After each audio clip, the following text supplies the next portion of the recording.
chairman of the Oral History Committee of the Montgomery County Historical Society. Our cameraman today is Mike Hall, who's the executive director of the Historical Society. And our society, over the course of the past few years, has tried to catch as many as we can of the many veterans of Montgomery County who served in World War II in particular.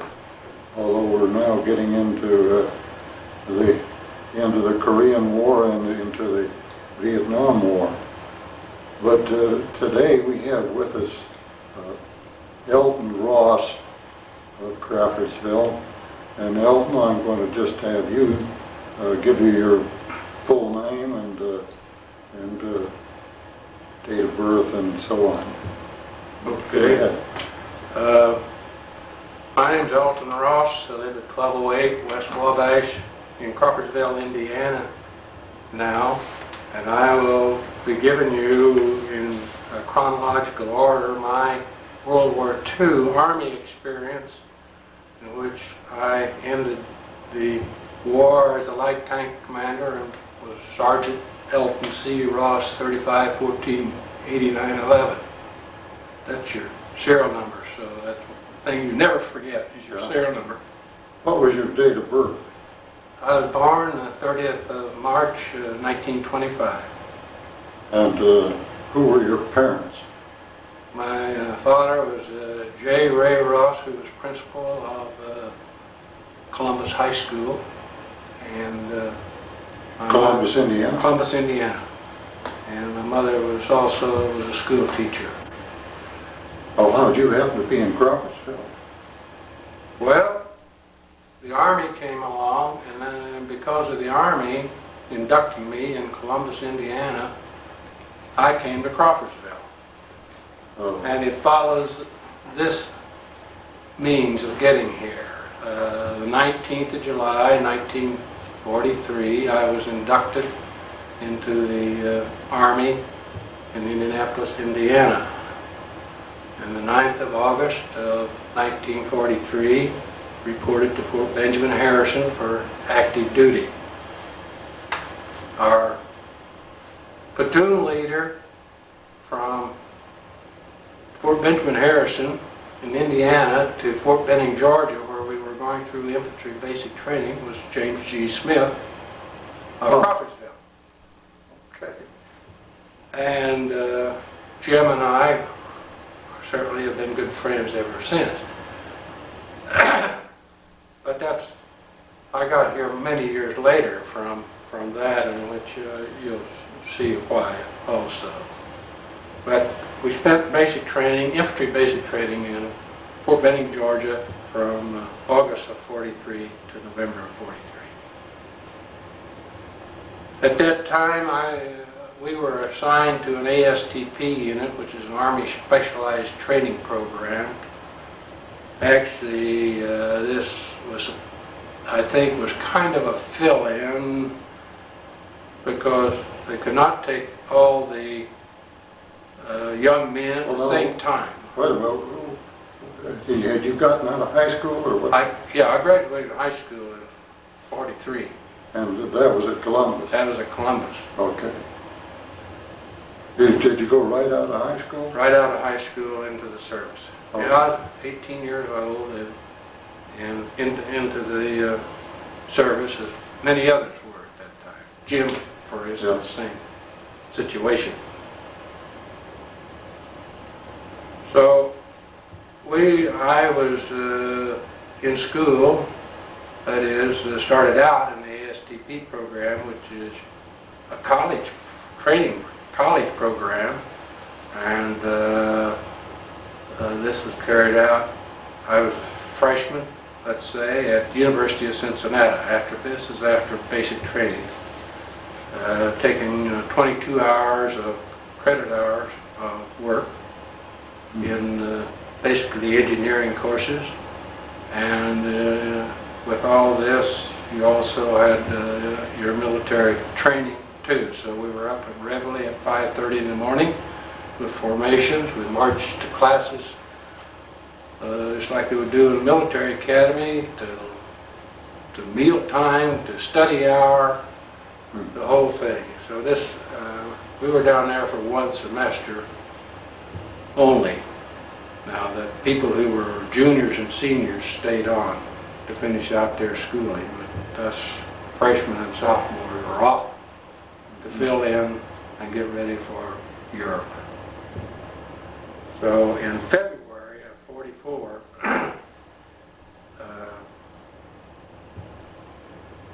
I arrived at Camp Campbell, Kentucky, which is near Clarksville, Tennessee, and along with a lot of the other ASDP people, and we then filled out in our case, the 14th Armored Division with personnel.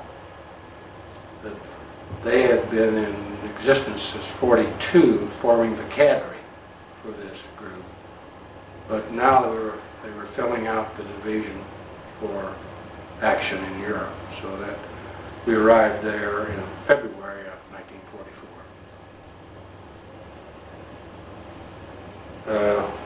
During this time, you had intense training in field operations, tactics, qualifying on all your firearms, munitions, whatever your particular specialty was. And I was assigned to a light tank company of a tank battalion. So our particular tank was a 15-ton tank.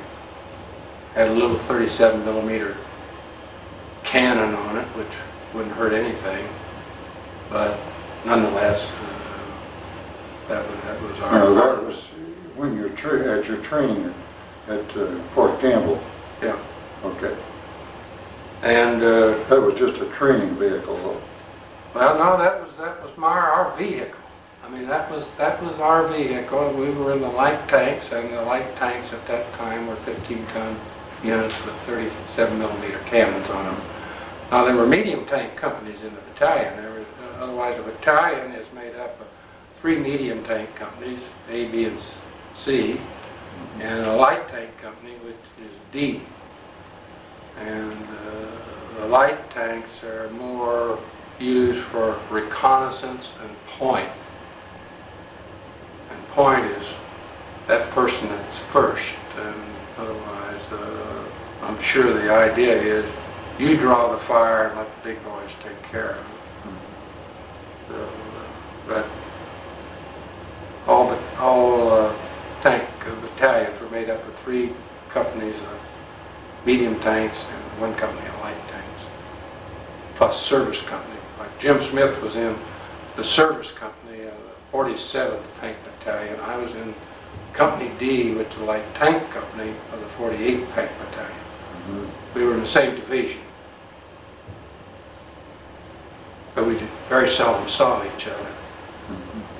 But you did know each other. We didn't know each other, but we were off on our own situation.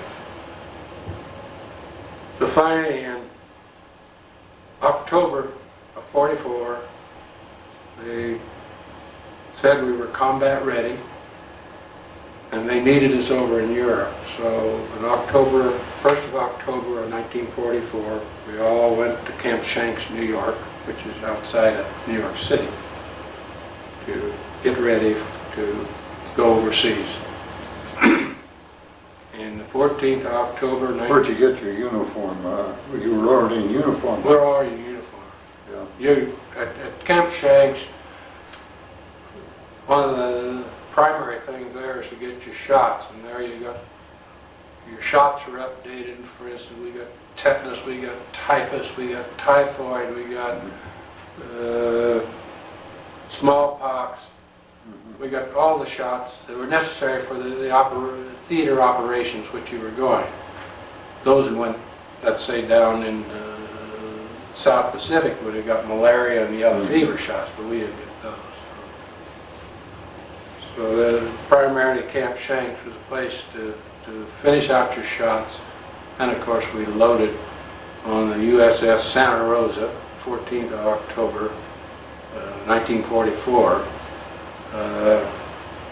embarking to go somewhere. At that time, we didn't know where we were going. They didn't tell you where you were going. You just got on the ship. And the USS Santa Rosa was a Grace Line ship, which before World War II had been used to as a tourist ship between the United States and South America. It had a swimming pool and all. The swimming pool was latrine when we went over. And we were down in the hold, 5 bunks high. That is, we slept on just like they do in submarines and so on. We were crammed in on canvas. Oh, well, I know. Bunks, you know, 5 high. You had room enough, and you had your duffel bag there with you. So by the time you had your duffel bag in your cot, not in the cot, just a piece of canvas stretched on some pipe. It was pretty tight quarters. So we sailed there the 14th of October, and the 25th, or around that October, we went through the Straits of Gibraltar. And it was a clear day, but it was a stormy day. And the 29th of October, 1944, we arrived at Marseille, France, as the division. We walked 8 miles through. We didn't have to carry duffel bags, luckily, but we did have to carry bedrolls and musette bag, which carried your personal articles. And your submachine gun, which was your common BAR? No, ours was what's called a grease gun. It was it wasn't a Thompson machine gun. It was we called it a grease gun. Very made for about $10, $12. 45 caliber, held a 20 round clip. And it literally was made of sheet metal, but it did have a heavy plunger on it that moved back and forth. Otherwise, when it fired, the recoil from firing the 45 knocked this heavy plunger back. Then when it came back forward again, it picked up the 45 caliber bullet, fired it, it knocked it back again. So it was a very cheap gun, but it worked quite well. But we walked in about 8 miles uphill to our staging area north of Marseille, and it was here where we received our equipment. And our particular light tanks had been in North Africa, so we did not bring the tanks from the United States. We brought the our tanks came from North Africa, so they were full of sand. And so we spent... The campaign in North Africa was over by then. It was over by then, but they shipped the equipment to France. Get ready for... and so our equipment came from North Africa and was full of desert sand, which we had to clean out for about 10 days. And getting those equipment into order. And a light tank had twin Cadillac gasoline engines in them, just like it's in a car, with hydromatics. So the hydromatic should be quite an advanced drive for General Motors, because the severe testing was done in the United States Army on the light tanks. They had 2. Each light tank had twin Cadillac engines with hydromatic drives. You didn't shift gears, you just... It's just like you do now. Like you do now. Mm-hmm.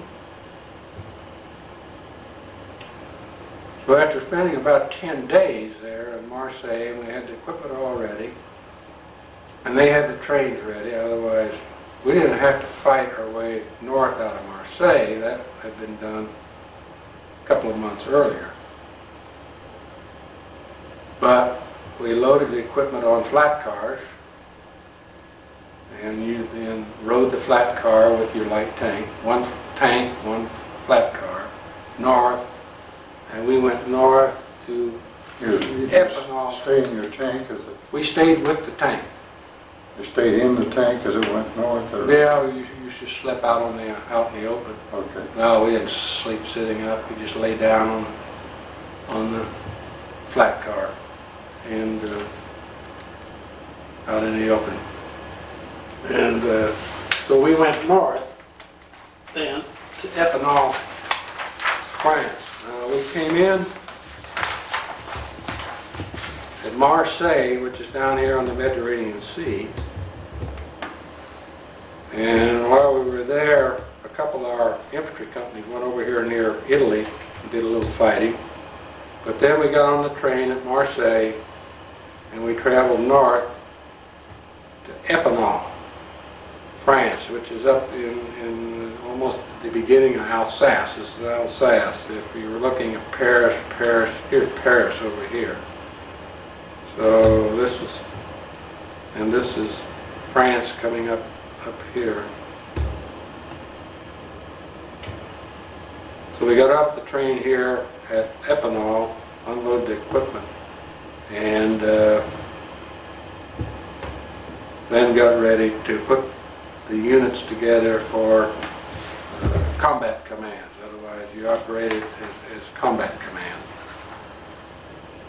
And a combat command would consist of a tank battalion, an armored infantry battalion, an artillery battalion, and then a recon company, reconnaissance company, and then there might be some auxiliary units assigned to you, signal and so forth.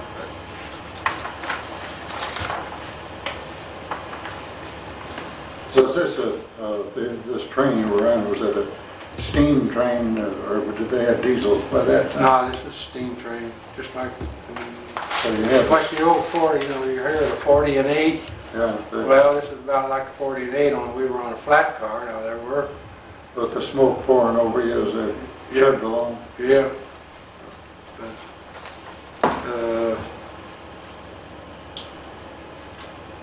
So that now we're into the third week of November of '44 when we were up there, and the 20th of November, 1944, our light tank was the lead tank of the combat command going into the Vosges Mountains, Vosges,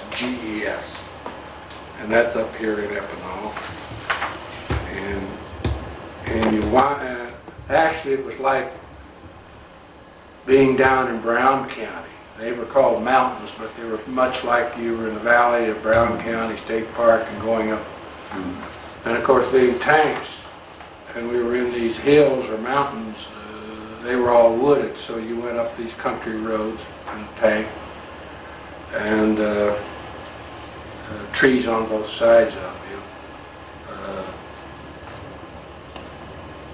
So very soon after we started, 20th of November, we ran into a roadblock. The roadblock was trees falling across the road. They just cut trees and they fell over the hillside across the road and formed blocks. So you would call up a medium tank with its 75 cannon on it, and then you generally blast the roadblock trees out of the way and go on.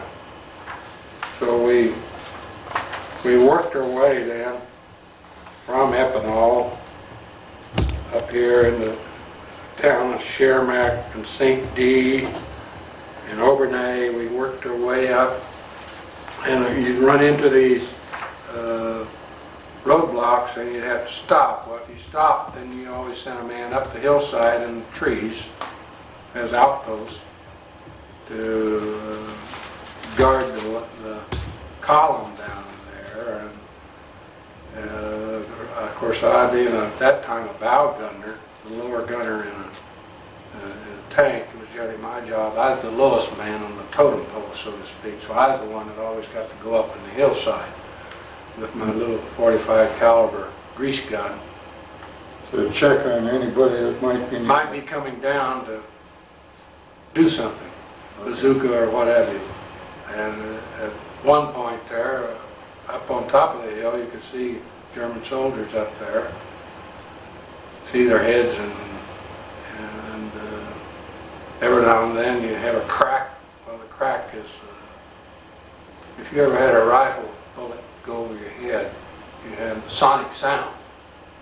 Like an airplane, you hear the big boom. Well, a rifle, you hear a crack when it goes over your head. Well, that was happening to me quite a bit. But for some reason or other, I saw out of the corner of my eye, I saw movement on my right, probably 50 feet to the right behind a tree, and here was a German drawing a bead on me. So I shoved my submachine gun over quite fast and let the burst go, and he took off up through the trees back up to where he came from. So that was my first experience of, I guess you'd call it, baptism of fire. So I survived that one all right. Now we came out of this Schermack. We're in what they call Alsace now, Schermack area, and we were ordered to go south from there, Obernay, south, and we were supposed to go down to a town called Celestat, which was down here. Well, we got into a town here called Bar, B-A-R-R, France, in Alsace, and well, supposedly this town was clear. It's a pretty good-sized town. There's supposed to be half the town had a regiment of our foot infantry in it, and we were in the other half going through, and there was a medium tank company in front of me, our tank, as well as a company of armored infantry, and the colonel was up there. We thought it was just a joyride, apparently. And then all hell broke loose, and we were well in the town, and our tank got hit with a bazooka under the gas tank and under the gunner. And I can only say immediately, I don't know whether it knocked out or not, but the whole thing was a burning inferno. Your tank? Our tank, inside. And I got out of there quite rapidly whenever I came to. You have to go up to the top. Go out through the top. Well, I went out through, the driver and the bow gunner had their own hatches, let's say on the lower level, and the gunner and the tank commander had their hatches up on the high level. So I got out on my lower level,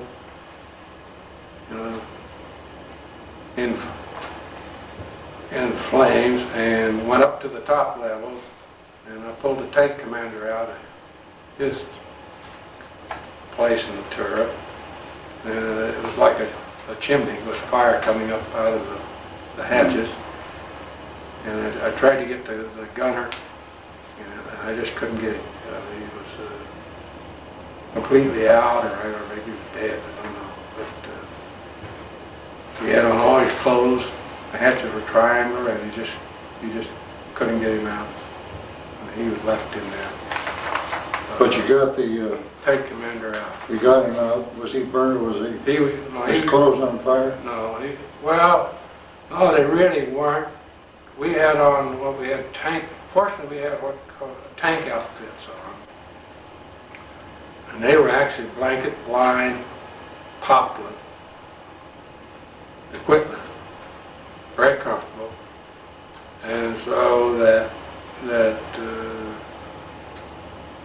he was not burned. His head was out, so he was not burned at all, or very little. Now I was burned quite severely on hands and the face, because that was all that was exposed with my hands and face. The rest of it was like an insulating blanket around you, and the skin on my hands was hanging down in shreds. And so we finally, after some time, they got a Jeep up down into the town with a litter on it, and strapped me on that litter, and we couldn't get back up that way, back up with all equipment. So we went over to the next block, and we sped back through town with bullets, sniper bullets, going overhead, fortunately, as we were leaving town. Now you were on a Jeep though. We were on a Jeep. I was on a litter on a Jeep. And we were speeding. And back to the emergency medical group, battalion medical. And then from battalion medical then, you went to what today you call a MASH unit. MASH is called evacuation hospital. And that time, by then, I couldn't see anything. Because my face was burned, my eyes were burned, everything was swollen shut.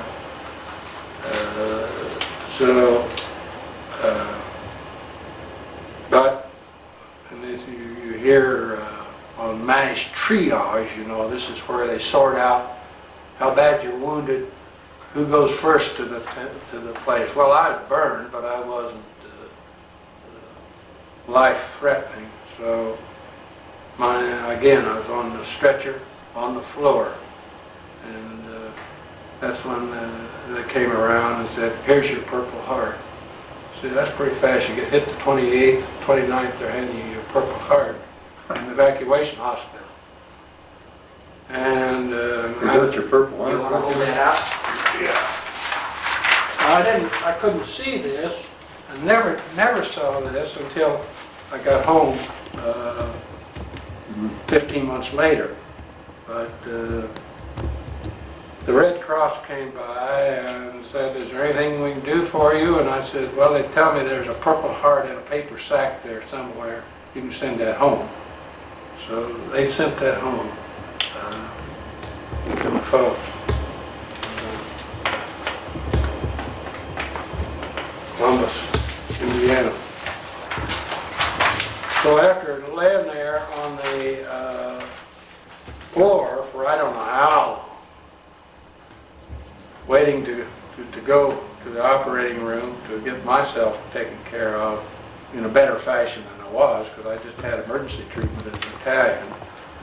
All I could hear was German being spoken. German, German, German. So I was surrounded by German prisoners who'd been wounded. And so, you know, that kind of makes you a little uneasy, and all you hear is German, and you don't hear any American being spoken. But finally,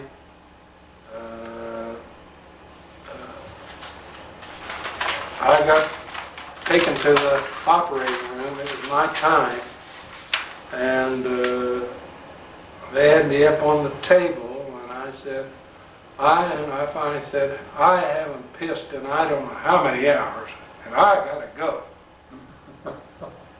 And they said, so they had me, I suppose, a duck or a urinal, you know. Well, I don't know if any of you ever tried that lying down and have never done it before. You know, it takes a real effort to get the urination going. Yeah. So I said, I can't do this, I'm getting up. Oh, no, no, no, no, you know. And I said, well, I am too. I was off that table so fast, and I thought I'd never quit pissing either, because they've been hours and hours and hours since I'd been there.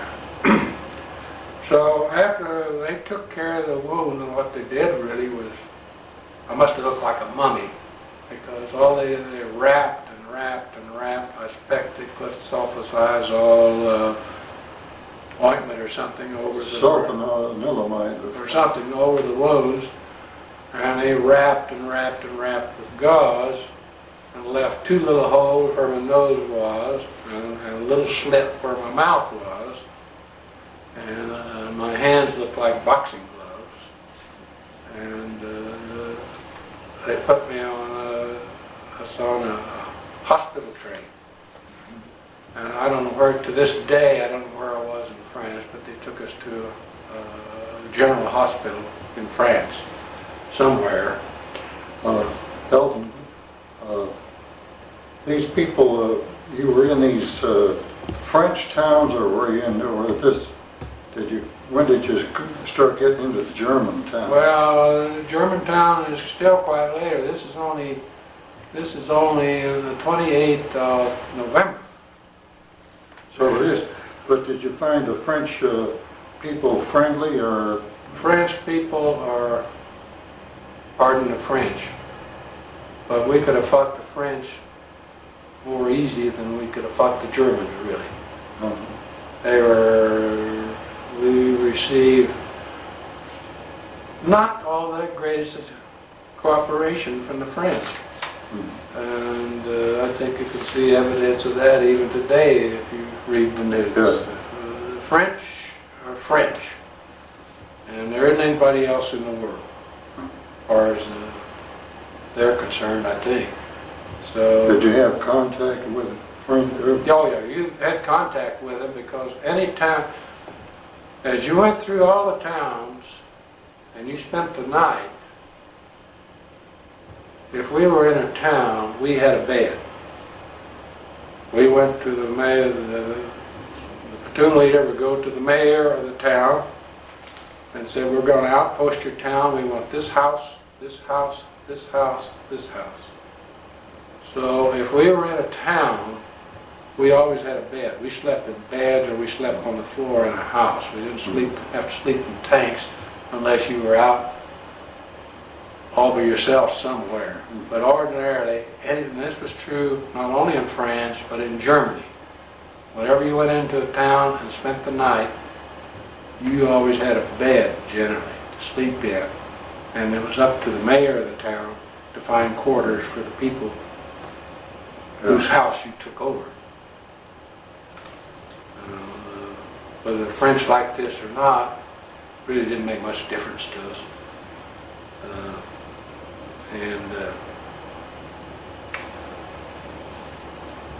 But while on this hospital train, somebody came along and said, what happened to you? I said, I got hit with a bazooka. Our tank got hit with a bazooka. And she said, well, I'm Madeline Carroll. Well, Madeline Carroll was a movie actress in the United States, but she was over there at USO, and she was riding the train, pumping up the spirits of the guy. I can say I've had conversation with Madeline Carroll. Didn't see her, but I... You couldn't see her? I couldn't see her, but I could hear her. Was she with the USO or the Red Cross? I think she was the USO, she must have been.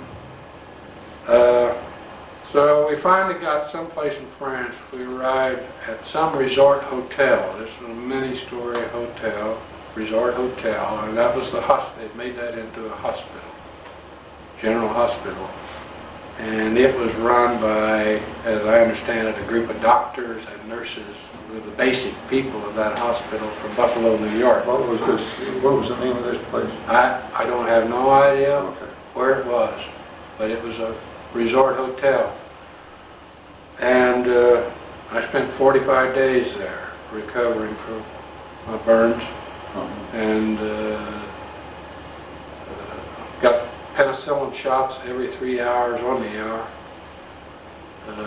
and just at the same time, when I got there, my bandages still kept on. They never took them off. But finally, after a couple of weeks, I said, it's getting smelly.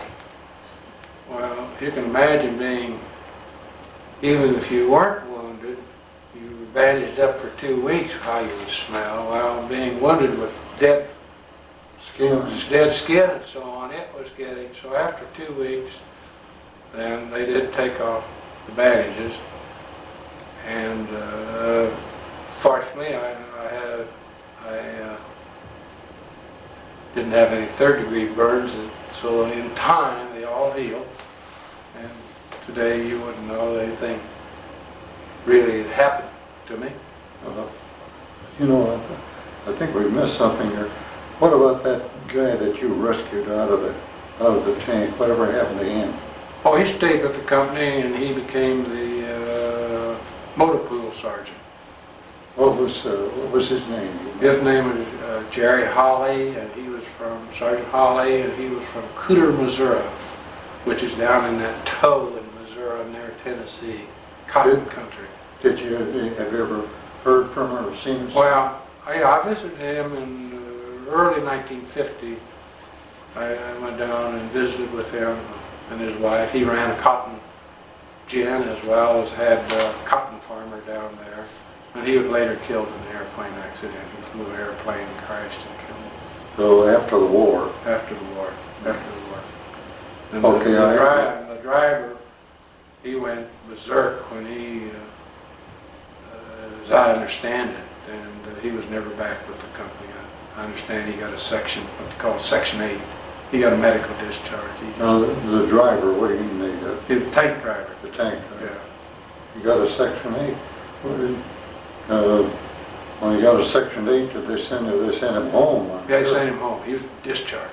Hmm. Medical discharge. I mean, he just went crazy.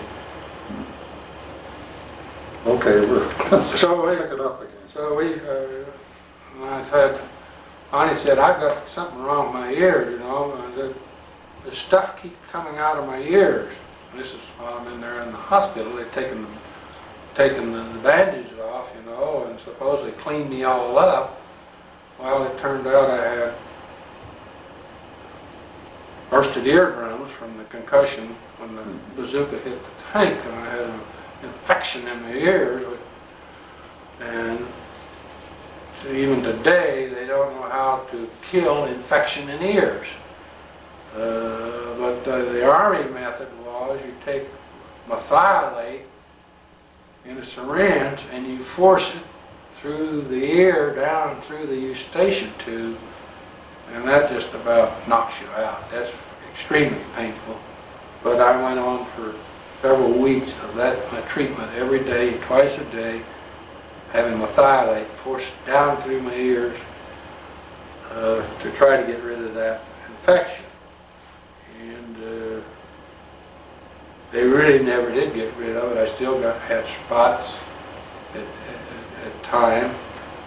It hadn't healed, but I'll get to that a little later on. So, being you were ambulatory, you were up and around, but you really couldn't go out. I mean, your skin was literally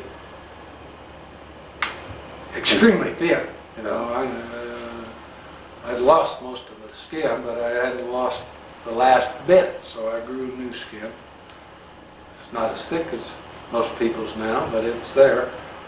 And so I was ambulatory, so I spent my time in the hospital pushing medical carts, running errands for soldiers that couldn't get up out of bed. I probably shouldn't even tell this, but one of them said, I need some paper. I want to write a letter home. I don't have any paper, I don't have any pen.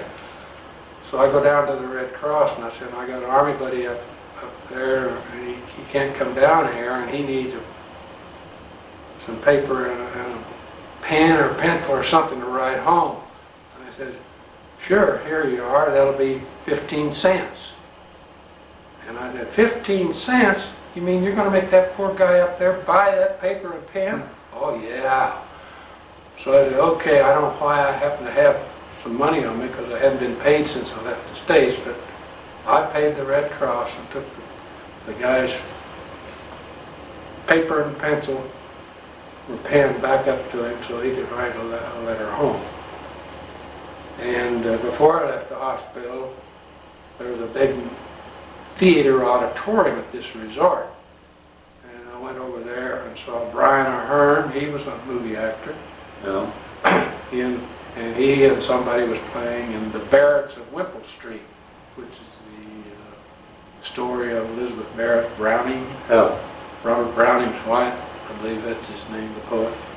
So I've seen, as a USO production, I saw Brian Ahern overseas in the theater play. So after 45 days, I was cleared to the hospital and was sent back to Epinal, where that now Epinal was a personnel place. So we're back to where I started, and I said I want to go back to my original unit. And so I spent several days there, and finally they handed me an M1 rifle, called a Garand, an M1 rifle. And I said, I don't want this, I want a grease gun. An M1 rifle is an infantry gun.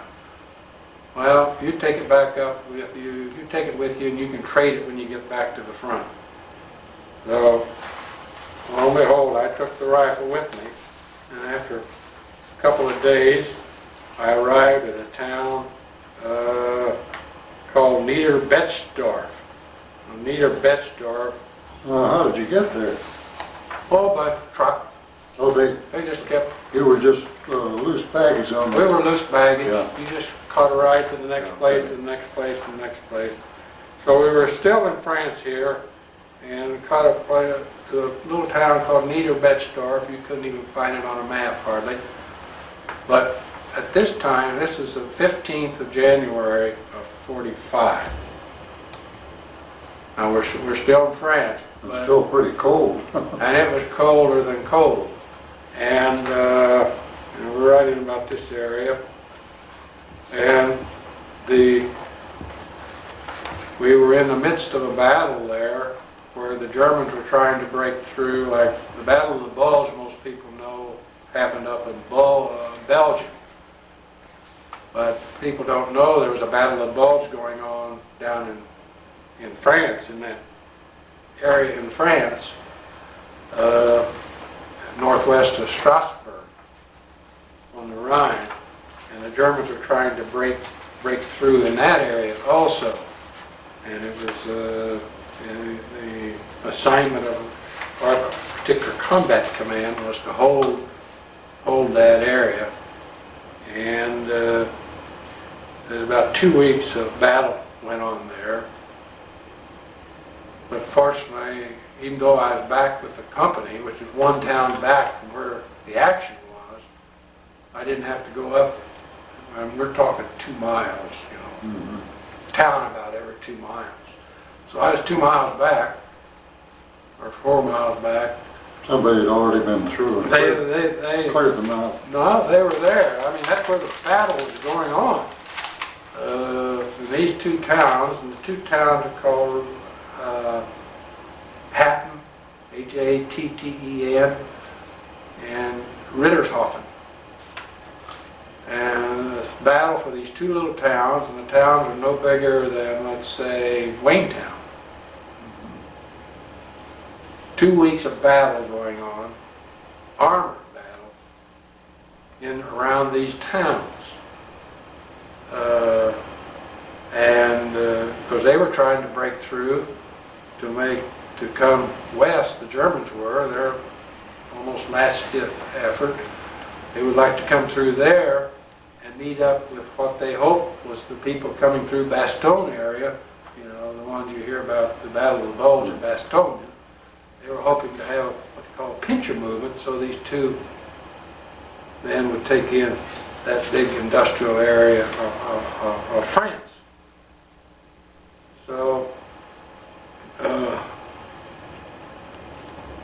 I didn't have to go up that 2 miles because we were losing so much equipment. Now, to give you an idea of how big this battle actually was that went on here, our losses here were 40 tanks,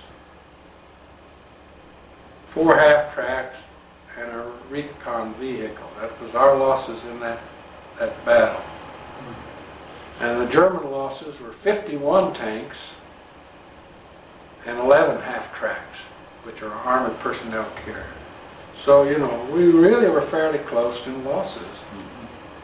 What were their tanks? What would you call their tanks? Well, they were panzers. They called them panzers, which were much superior, really, than an American tank. I mean, the Germans had a very superior tank. Where our tanks at this time, the biggest gun they had on them was a 76 millimeter. The Germans had an 88 millimeter squeezed bore, and that's say extremely high velocity and would just go through anything. But the Americans, their only hope was to maneuver so they could get them from the side.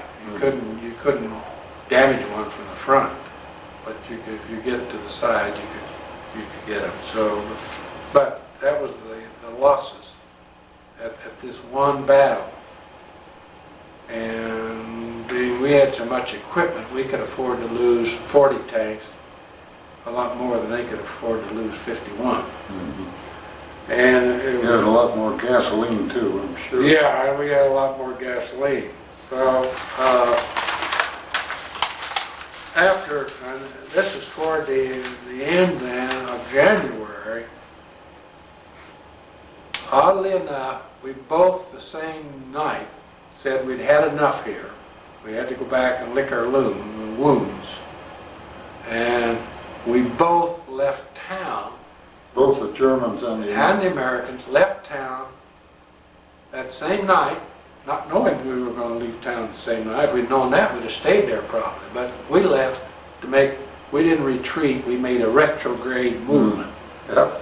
Back about 40 miles roughly, because we had to re-equip ourselves. We'd lost so much equipment that we had to re-equip ourselves to get back up to staff, because we hadn't got to Germany yet. So we went back for about a good 3 weeks or more. We were back 3 to 4 weeks. We were back this 40 miles, got new equipment where we needed new equipment, and we're getting new tanks, or new equipment, new to us, even if it wasn't new, from someplace, and getting it ready for the big push. And at this time, while we were there at this one town, and I don't know where it was, I know it was south of Haguenau and southwest of Saverne, France, in this little town, we were called up for a big formation that day. And we marched down there, and they told me to get cleaned up. So I got cleaned up and went down there and stood in formation, and they called my name out, front and center. So front and center, the general came up, and it was Broad Star, which they had given me that day for the rescuing the tank driver and the service I did that day in Bar, France. So that's the medal I got from the result of the operation in Bar, France.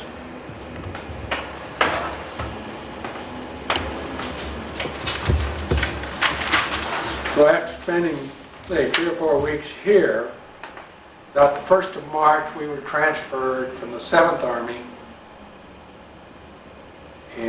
which is the Southern Army of the European operation, and the 7th Army was the army that came up through Italy. Who was in command of that? General Patch. Patch. P-A-T-C-H. We were transferred from his command to the 3rd Army, and the 3rd Army is Patton, and most of you heard of General Patton. We were transferred to the 3rd Army, and around the 1st of March, we were in this area, and let me have that map over there, Bob. I'll try to work this through now. All this 3 months or so, from October to March, we were in, this is France, coming here. This is Germany, all this is Germany, this is Germany. This is Luxembourg up here. So we were operating, you see, in this area of France, this point of France. This is the Rhine River. And where was this bulge you talked about? this bulge was taking place right here in this, right there in that pocket. You see, Germany's not very far away. I mean, we're talking 20 miles, you're in Germany. Or 20 miles this way, you're in Germany. So we were, and well, it may not be evident, there's a lot of yellow here, and we spent about 3 months back and forth fighting in this area. Where I was hit, the bar was down here, in this area. So about the 15th of March then, we broke through the Siegfried line, and the Siegfried line is the fortifications which the Germans had built to defend Germany. And they had called Dragon's Teeth and pillboxes and so forth. We had broken through the Siegfried line in 2 places.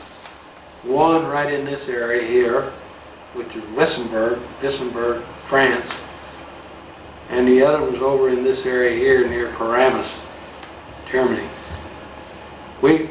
Our particular unit came through the Wissembourg, so we entered Germany at Wissembourg, France, which is right here. Well, as I say, that broke their back in the panzer units down here, so there wasn't much resistance because they didn't have much equipment left. They had equipment, it was spotted around, so we very rapidly, then we're talking 1 or 2 days, we came north, and the Americans had put a pontoon bridge across the Rhine here at Worms. Well, they pronounce it Worms. We would say Worms. Worms, Germany, on the Rhine, a pontoon bridge. So we drove across the Rhine on a pontoon bridge, and that's quite an experience, driving a bunch of steel across pontoon bridge. And once we got across Worms, we rapidly... Worms is where Martin Luther was, wasn't it? Yeah, that's right. That's right, there's where he was. And we very rapidly, we were covering at this time 20, 30 miles a day. And that's a lot of territory. Fighting all the way? No, not really fighting all the way, because we were strike forces, you know. You see on the armored patch and so on, lightning. We were strike forces. And if we ran into what we call minor resistance, we would just bypass that and let the foot infantry take care of that. Mm-hmm. So unless we ran into a bunch of tanks, we just sailed through and set up our outposts and let the foot soldiers then clear out the... So in Darmstadt, which is a very large town...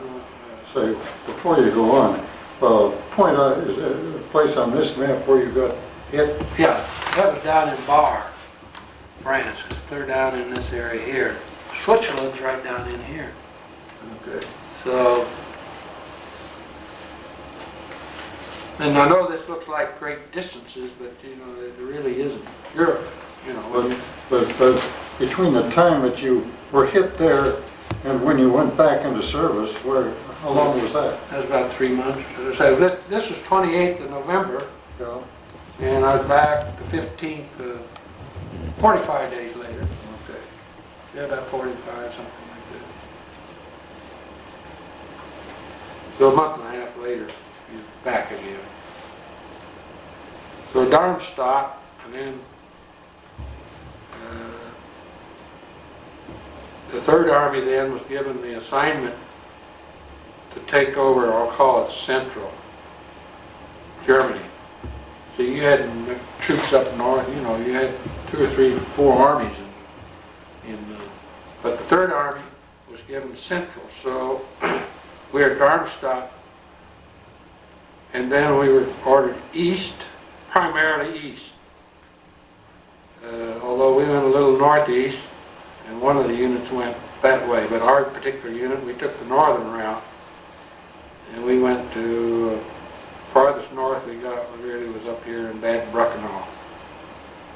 Bad is a name for a spa. Yeah. Take this map over here and show us. And this thing here. Okay. We came through the Siegfried line about in this area here. We then sped north to Worms, crossed the Rhine on a pontoon bridge at Worms, and then we went to Darmstadt, and we went east primarily, but a little northeast to, well, northeast here to Bruckenau, Bad Bruckenau. And it was here where, being my lieutenant, I was now gunner on a lieutenant's tank, so I was the map reader and so forth. But he was a battlefield commission lieutenant. So we were always first. He didn't believe in putting second squad leading the column. He was the lieutenant, he's going to lead it. But we got to Bad Bruckenau. I don't know whether he had a nose for it, but we headed again to a resort hotel. And it was a resort hotel, and he headed for the basement and started carrying out wine. So he was Italian, Lieutenant Caprini. And so we loaded a lot of wine on the back of the tank, because he had a pretty good palate. Now we were traveling so fast here that we never saw our kitchen. But we didn't eat sea rations either. Being we were on guard duty 24 hours or all hours of the night, we managed to find eggs, chicken, ham. The eggs we put in a big crock full of salt. You know, you can preserve eggs if you put them in salt. Keep the air away from them. So we had a big stone crock on the back of our tank full of eggs, all covered with salt. So we had fresh eggs every morning for breakfast. And generally had ham and bacon, speck, that we liberated from the Germans. If they were nice, we'd give them some coffee. If they weren't nice, we'd take it anyway. Because we never ran out of gasoline. Pat never let you run out of gasoline, but we never saw our kitchen either. So we're getting close here then to here's Czechoslovakia. So we're going east within probably 30-40 miles of Czechoslovakia,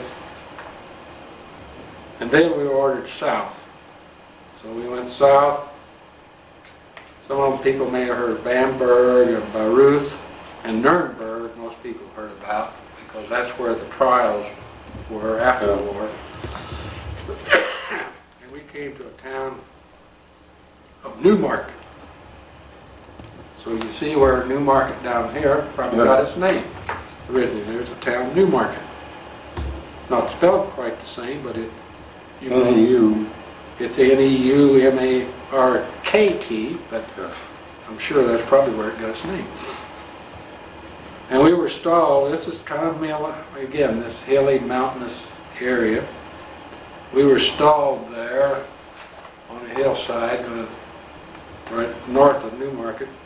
And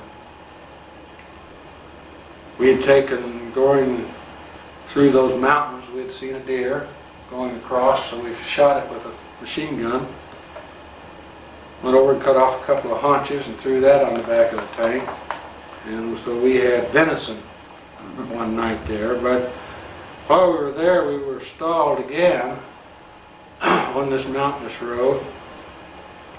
And for some reason or other, our lieutenant, again, like I did with the German back there in France, saw movement out of his eye and immediately hit the machine gun.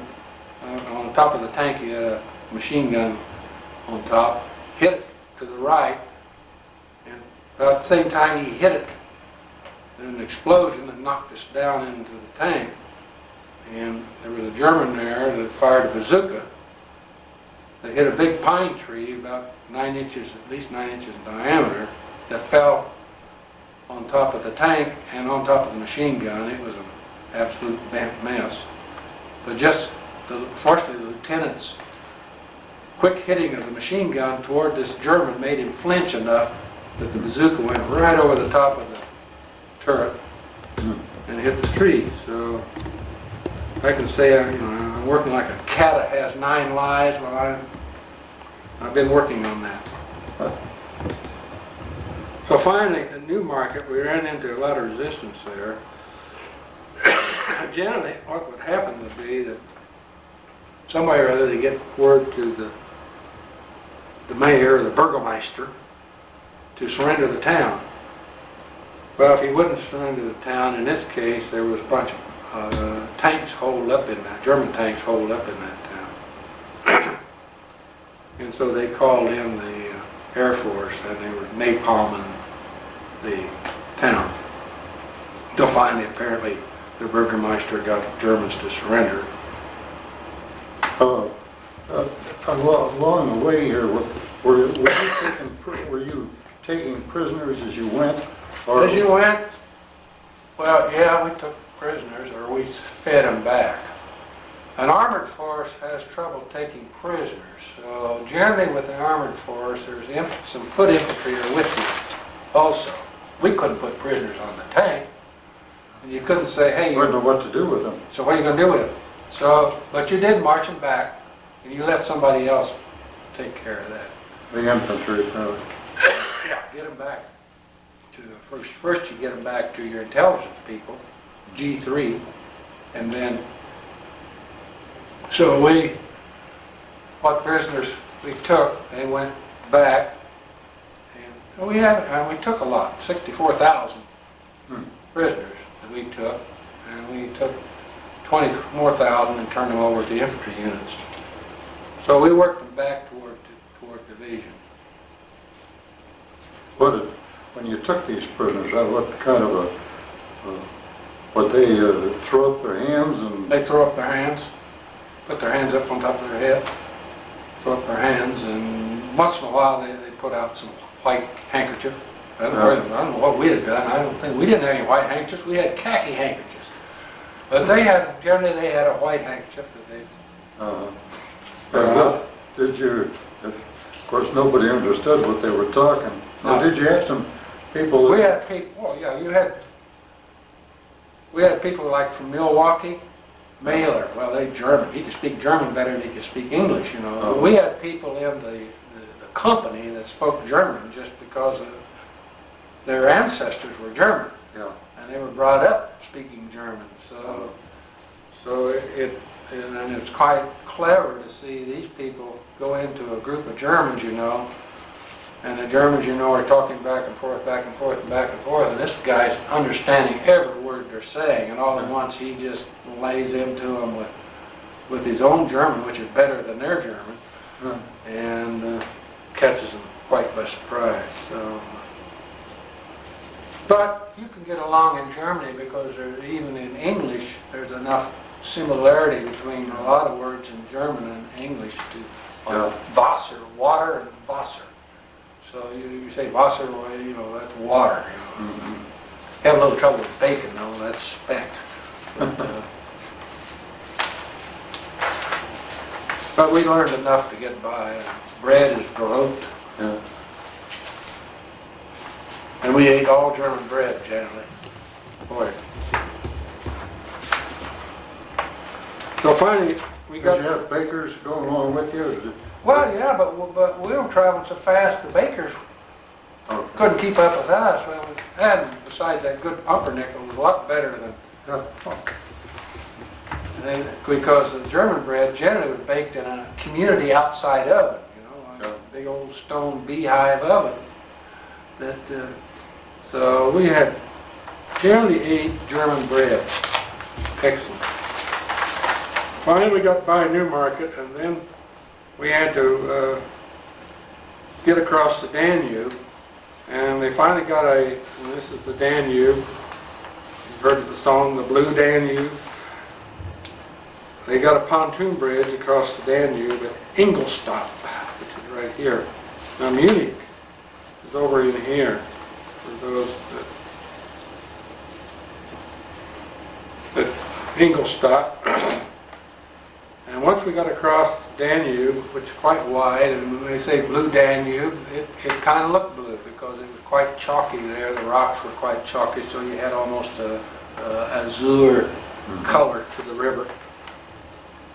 Now, when we got across there, we were in prisoner territory. That is a lot of, see, as you kept moving, we had to keep moving the prisoners south. So down in this particular area, and here's Austria over here, and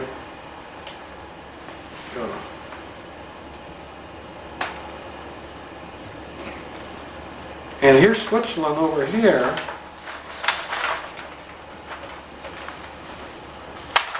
So Switzerland is here and Austria is here. So they moved, and this is Bavaria.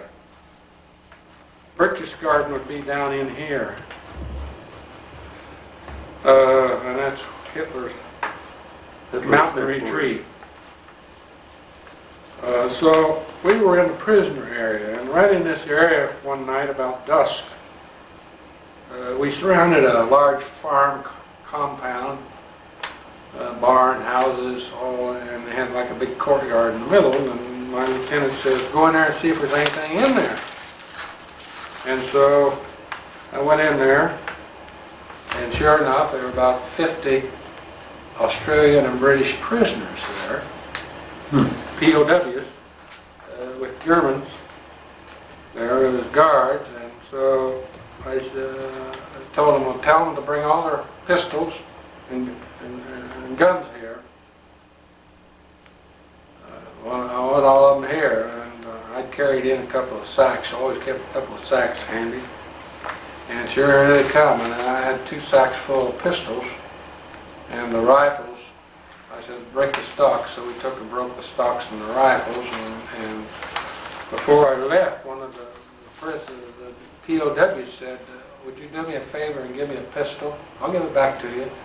I said, sure, here. He said, I'll be back. So these people were, guards were super. They even fed us their rations. But there was one SOB. And so he went off. I heard one shot. And he came back and says, it's done. And handed me the pistol back. So you can guess what happened to the one SOB. Oh. You mean one of the German prisoners, one of the German guards. It was a mean. He was a mean one. So we then went southeast here, and at Moosburg, there was an extremely large POW camp there. A lot of them, Air Force officers, American Air Force officers were in that camp. And we liberated that camp. There's over 100,000 POWs in that one camp. Great. And we liberated them without losing either one of us. They were guarded by SS troops, but they, which is the super duper, we call them the Black Berets, you know, well, these are the SS. And we finally convinced them, you know, you're surrounded, there's no point in us fighting and you getting yourself killed. So they surrendered the whole camp of over 100,000 prisoners at once. Oh, now what kind of a compound was this? It's just buildings and barbed wire fence, you know, like. But the barbed wire around it? Yeah, like the old army, little old army barracks you have and so on. But there's over 100,000 prisoners there in that one compound. So we liberated over 200,000 POWs in this period of time down here. From there then we went on down heading toward Austria, and this is what's called the Inn River, and we went to Jettenbach. We crossed the Inn at Jettenbach, and while sitting there in our tank, a Jeep pulled up alongside of us and says, this is in May, about 6th or 7th of May. The Jeep pulled up, and the guy said, boys, it's about over.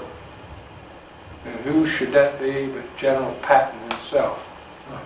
Well, here we are, almost the lead group, heading east, and here's Patton right with you. encourage you to go, go, go, go. But he said, boys, it's about over. And 2 days later it was. It was 7th, it said, tomorrow at 11 o'clock, the war is officially ended. But Patton also, at the same time, the reason he was down here and really interested is that in Austria, you had these Lipizan horses, you know, the white horses? And Patton wanted to go down there and get those before the Russians would. Because Patton was an old horse cavalry soldier originally. Yeah. And he loved horses. So he sent a group down there to rescue those horses to make sure they fell into American hands. So now that's, say, the 9th of May 1995. 1945. 45, yeah, 1945. It's officially over. So from, let's say, the 30th of 29th of October of 44 to the 9th of May, you know, some 13 months later, we had traveled 2,000 miles and ended up almost into Austria. And what happened to you when the war was over? Now, as soon as that was over, then we became an occupying force. And being an occupying force. How'd you finally, you told about Patton, but how'd you finally hear that the war was over? Where were you? Oh, that was there at Jettenbach. They announced, it came down from company, that at 9 o'clock the next day, or 11 o'clock I think the next day, the war would be officially over. And, you know, you'd say, well, why isn't it over now? Well, it's like Armistice Day was declared the 11th hour or the 11th day of the 11th month, you know. Well, I don't know whether it's something significant. Anyway, they declare the next day was supposed to be officially the cessation of hostilities. So you can imagine how careful we were through the 8th and up to that time. We didn't do much of anything. Well, we didn't want to meet up with anybody or nothing. Get shot. Yeah, and that did happen. So now you're an occupying force, and when you're an occupying force, your role now is completely changed, because now, as an occupying force, you're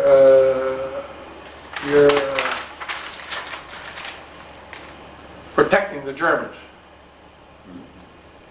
Well, I guess I'd like to say one other thing here. I mean, just to say war is hell. On that time we were down in this area where all these prisoners were. We were on top of a hill where there was a bunch of holdouts, and sitting there trying to get them to surrender, and some of them did, and some of them didn't. And again, we had another bazooka fired at us, only the range was too great, so that it exploded in front of the tank, about 15 foot in front of the tank. But I saw from where it came. So I put my machine gun, turret machine gun down, so that it just cleared the top of that foxhole. And I waited with my eye on the eyepiece. And when that helmet poked out, I let a burst go and there was no helmet anymore. I didn't even bother to go up and see what. Maybe he said, I'm going to quit after this. I don't know. But anyway, there was never another helmet. No. But you don't have any. You're indoctrinated here for months and months and months. You don't have much feeling of life or death, particularly. I mean, you don't want to die yourself, but when you got somebody shooting at you, you don't have much qualms about shooting at them either. So. But that's all psychological. The Army does a pretty good job of that. They sure do. drill you get into that. You learn that in bayonet drill. Yep.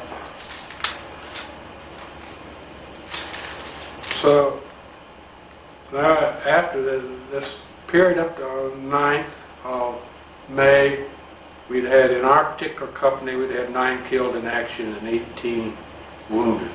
So that shows you you had a chance of about 2 out of 3 of surviving. Of those that got hit, you had a chance of 2 out of 3 to survive. So 9 were killed and 18 were wounded. Now, as an occupying force, and what you had was that the displaced persons, the Poles, the Czechs, all these people in Eastern Europe were forced labor into the German camps. And so now they would go on rampages at night, particularly, and harass the German people. So we were called out at all hours of the night. You'd hop on your tank, go rushing over to this village or something, and get the situation calmed down. You were protecting the German citizens now. And the Germans and the Americans got along great, actually. No apparent animosity between the two. In fact, look how many American ancestors Germans. So there's more camaraderie between the Germans and the Americans than there was between the French.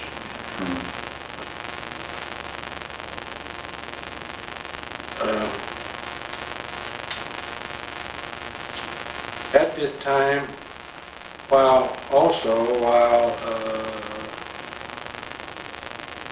in occupying force here, we have R&R, and I went a lot of trips to Thion, France. Well, Thion, France is right south of Luxembourg City, about 10 miles. And again, they had a resort hotel, and they made that into a billet, so you go stand, had swimming pool. What rank were you? At that time, I was a sergeant, buck sergeant, 3 stripes. And while there, I went to the Red Cross. And there's another sad Red Cross story. That I walked up to the coffee and donuts. She took one look at my hat, and we had green trim, and she says, "I don't think I ought to serve you. You're nothing but a murderer."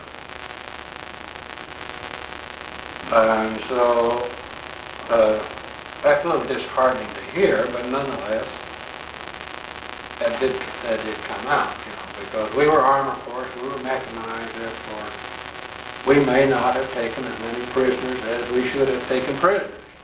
But at the same time, we did what we had to do with what we had to do it. You look at your uniform. What did she spot on your uniform? That was my hat. My hat had a green braid on it. And green, and the tanker's color is green and white. So she could take a look at on the overseas cap. Well, an officer had gold, but we had green and white piping on our hat, and that told you were a tanker. Not only that, everyone wore their hat on the right side of the slant on their head. A tanker wore theirs on the opposite side. And this by official orders of Patton and so on. Well, he wanted his tankers groups to be entirely separate and elite. So he gave the order, all armored force will wear their hats on the left. On the left. So then we're coming into the summertime here of 45, and now they're thinking, okay, VJ Day hadn't happened yet, and then there's talk of maybe they're going to have to occupy Japan, but we can't use all the soldiers in Europe in Japan. It's just not big enough. So they put in a point system of who are the most likely candidates to be on their way to Japan. And fortunately, I wasn't one of them. Well, it turned out unfortunately, but I wasn't one of those candidates because my Purple Heart's worth 5 points, Bronze Star worth 5 points, 3 Battle Stars is worth 15 points, service in Europe, so on, that I had enough points that I was ordered to stay in Europe. Now Jim Smith, he didn't have that many points. He was on his way, really, To go to Japan. to Japan. So Jim got out of the service a lot earlier than I did. But at least I was staying in Europe, so I was assigned then, when they started breaking up the division was going to be deactivated, was deactivated in the United States. I was sent to France, to Lyon, France. Lyon is north of Reims. You've heard of the Reims Cathedral. Well, I was at Lyon, and to an engineering depot. And all this place was, they had a lot of trains on car sidings, and they had big tents with a lot of camouflage nets. And so we watched over the trains, cars, and the camouflage nets. We had German prisoners as our orderlies. They washed their clothes, they shined their shoes, they swept out the barracks, they did all the KP. See, you couldn't send all the Germans back to Germany because there's no place for them to go, a lot of them. So again, it's like the United States. You had to feed German prisoners and German personnel slowly back to Germany as Germany could re-accommodate them. So we had Germans as our orderlies there while we were at this engineering depot. And we stayed at the engineering depot until, well, into around in December, let's say, yeah, around December. And then orders apparently came that I was to be on my way home, and we went down to Namur, Belgium, which is southeast of Brussels, and right near Waterloo. Waterloo doesn't sound Belgian, it sounds very English, but you've heard of the Battle of Waterloo, and so we were at Namur, which is very close to Waterloo, for several weeks there until arrangements could be made to come home. So the end of January of '46, then we got on a troop train and went to Le Havre, France, which is one of the ports in France on the northwest tip of France, and got on a Liberty ship, which is made by Kaiser, and it's a roly-poly ship. I mean, it wasn't the luxury liner we came over to Europe on, it was about the opposite. And Did Jim Smith come home, or? Jim Smith was already home, already discharged. Okay. So, and so finally the 1st of February, well, actually the 31st of January, I arrived back in the States, back in New York. We came through a terrific North Atlantic storm, and everyone was seasick, including the sailor. But we survived that again. And so the 1st of February, arriving in New York, came to Camp Atterbury, right north of Columbus, Indiana. And I had to have some dental work done, so I walked in the dental group there at Camp Atterbury. And I looked up and I said, "Well, hello, Colonel." Well, the head of the dental group at Camp Atterbury was a local Columbus, Indiana dentist. And he said, "Well, what are you doing here?" And I told him, "I need some teeth fixed." So he said, "Well, let me take a look." He took a quick look, and then he took me over to some captain, and he says, "I want you to take care of this guy, and I don't want any pain." And he did. He took good care of me, and what he did when he rebuilt two teeth back there that lasted for some 25, 30 years. So, without pain. So, you know, and finally, in the 16th of February, not 21 yet. You weren't 21? I wasn't 21 yet. I'm going to be 21 till the 30th of March. I've been all across Europe. Light tank commander. I mean, it's kind of unbelievable. It really is. You've probably never been out of the country before you... Never been out of the country. Probably. Although we traveled quite, my dad traveled quite a bit in the summertime, vacationing in the Midwest, but that's quite a bit for a young fellow. For a young fellow that's not 21 yet. Yeah.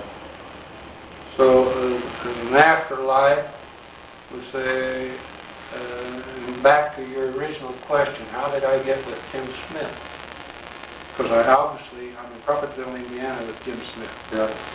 So, I went to Purdue University under the GI Bill in 1946. And my roommate at Purdue was backed up with Jim Smith. So Jim Smith and I were roommates, as well as another person who was in the ESTP, 14th Armored. You just happened to be a roommate of Jim's? Yeah, otherwise the first semester I wasn't, but when I saw Jim there, we arranged as soon as we could to become roommates. Okay. So, 4 of us were roommates at Purdue, and we all 4 knew each other when we were inducted into the Army back in 1943.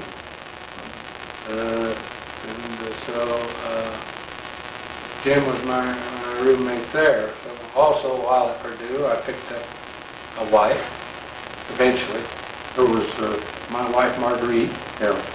Marge. She was a student at Purdue.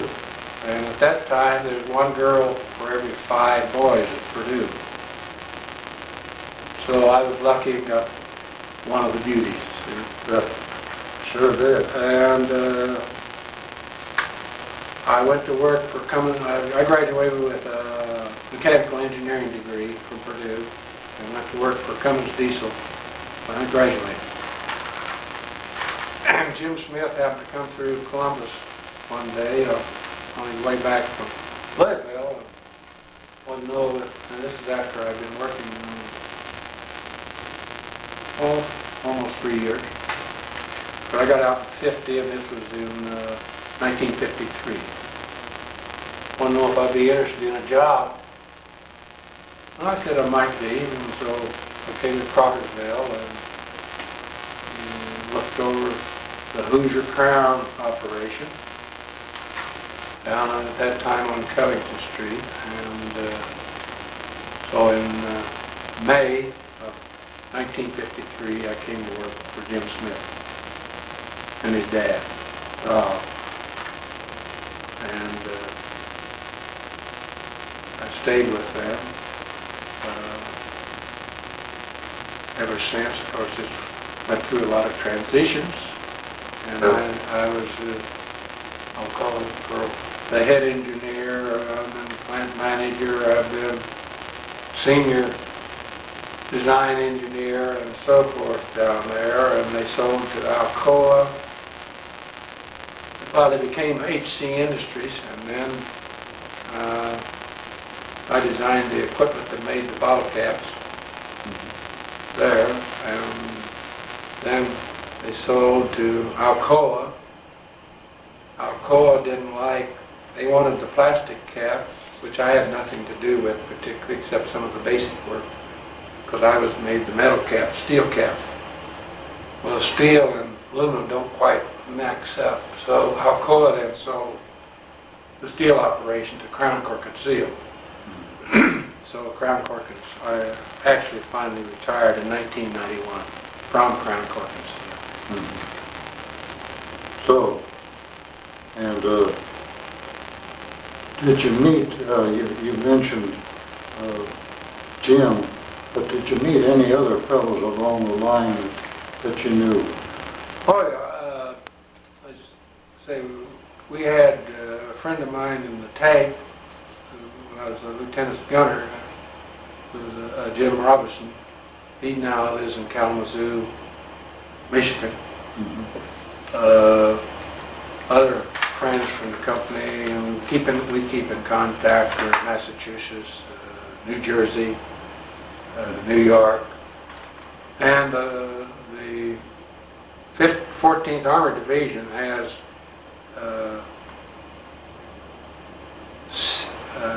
section reunions. That is, one in the Southwest, one in Wisconsin, one in the Northeast, and one in Florida during the year. So I've been to the reunions there, in which you meet people that you knew. And it has a quite active national convention, and still one of the largest of the national conventions. And you meet some of your old friends there, as well as new friends all the time. Yeah. Did you ever really get to meet General Patton, or did? Only there at that time. I've done a parade with him after the war. They had a division parade, which we paraded in front of him while he was up on top of the stage with his 3 stars below him. But to go up and shake his hand, no. But that was pretty close. He was right below me, within 10 foot of me there, looking up out of his Jeep into my tank. So that was pretty close. Yeah. So let's just take a brief. Elton, would you go ahead and read this citation that you got from the War Department? Well, this particular citation was given to me the day that I received my Bronze Star while I was in Alsace-Lorraine, and this would occurred probably in February of 1945. Why don't you just read it? Elton C. Ross, 3514-8911, Private First Class, Company, 48th Tank Battalion, 14th Armored Division, for heroic achievement in action at Bar, France on 28 November 1944, when tank in which he was gunner was hit by enemy bazooka fire. Private Ross was forcibly blown from the vehicle. Flames at once enveloped the tank. Although suffering from severe face and hand burns, Private Ross returned without hesitation and pulled the tank commander from the blazing wreckage. His heroic and unselfish actions under fire aided in saving the life of his comrade. Entered military service from Columbus, Indiana. So that was read the day that I received. Now, what about this, the notification from the War Department, Elton? Now, when I received when I was wounded, my parents, some 10 days later, received this telegram from the Adjutant General's office in Washington, D.C. that says, regrets to inform you your son, Private First Class Elton C. Ross, was slightly injured in action 28 November in France. You will be advised as reports of condition are received. And then that was followed up in January of 1945 with a letter from the Adjutant General in Washington telling, again, my parents that I was still progressing rather satisfactorily as of 9 January 1945, and I was still in the hospital at that time. So you could say that the Army made an effort to keep your parents informed of your condition when you were hit. Another point that I wanted to bring out before we close, get those dog tags in. Well, when you go into service, everyone's is given a set of dog tags, which gives his home address, his parents, tells whether you're Protestant, Catholic, or Jewish, and then they also give you a blood tag. Now, you have 2 dog tags when you get it. One of them, if you're killed in action, as I understand it, one of them will go back to your company for identification. And as gruesome as may be, the second one stays with you. So what are they going to do with a loose dog tag? And it's my understanding, if you notice there's a notch in this dog tag, and what they did was put that dog tag in your mouth, and with rigor mortis,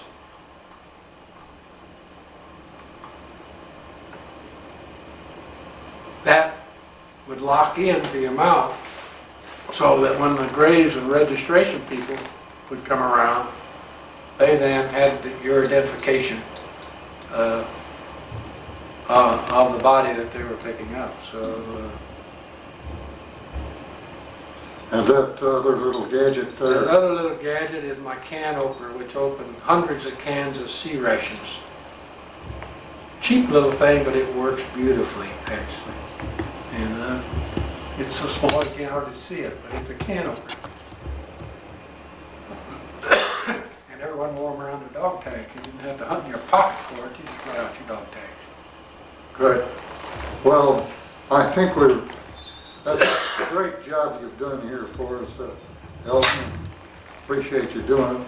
And this is going to be put in the public library. They keep one back in reserve, and they keep one out to the public who want to take this out, and you'll get a copy of this tape yourself. Oh, good. To give to your family. I think you've got... It'll be the first time they've heard about you. What are your children? Well, the oldest daughter is Marilyn Smith, who is now in Crawfordsville, Indiana, working for Wabash College. Second son is Bradford, who is a neuropsychologist in New Jersey. Number 3 is a son, Stephen, who has a master's of theology from Notre Dame as a Catholic priest, but is now finishing his PhD in medieval Spanish literature from Boston College in Boston. And a 4th daughter, Jennifer, who has a Master of Library Science and is librarian at Skidmore College in Saratoga Springs, New York. Good. So all 4 of them graduated from Purdue.